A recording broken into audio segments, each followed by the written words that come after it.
Hello, I'm John Mamias, Executive Producer at CD Projekt Red, and welcome back to our continued development diary series on The Witcher 2, Assassins of Kings, and now the Enhanced Edition. Today we're going to delve into some of the new features we've created for the Enhanced Edition. To allay some of the story complexity, we've created some new cinematic sequences and spread them throughout the game.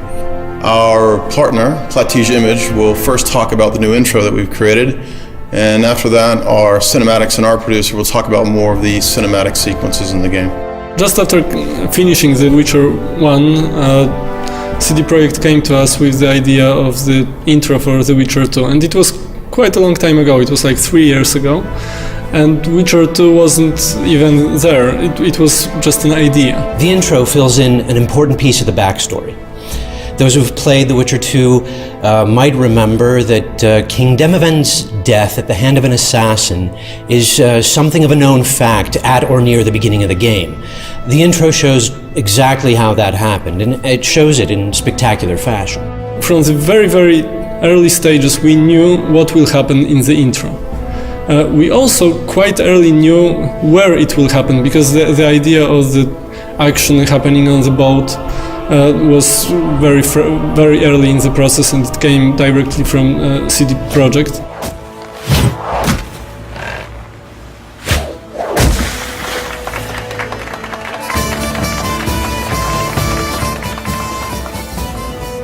One of the very early ideas was that who is the assassin is using a hornet nest to start a chaos on the boat, and he's using this chaos to kill the king and escape from the boat. But I wasn't sure that it would really work as a cinematic experience, and after some discussions with Adam Badowski and some other people in CD Projekt, we came with the idea of the ice bomb. At the beginning we see the ship, the party, the jesters fooling around, then there's a freezing of the ship and the havoc that the assassin creates among the crew members. We wanted this final moment, crowning the whole action, to be really brutal, raw and ugly.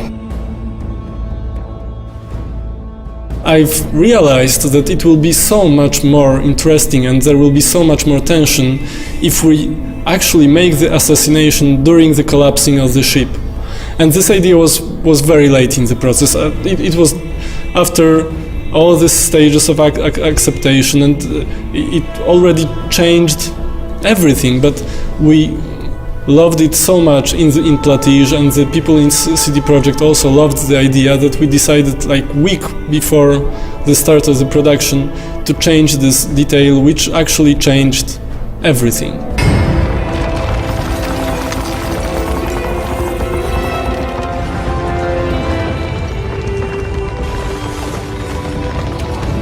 You see individual steps, muscle movements, slashes, and twinkles in the eye that express ferocity or fear. And they're all important. They all bring in a mountain of meaning.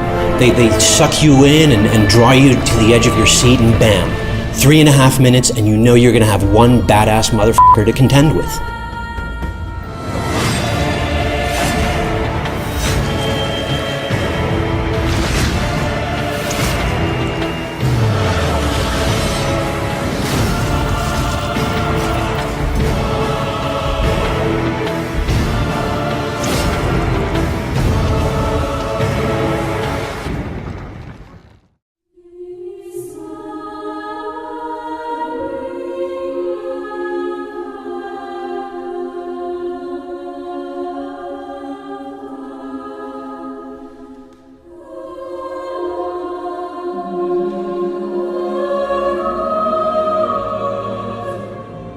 Besides the CG intro, we prepared a lot of new other video sequences. One of them are the loading movies.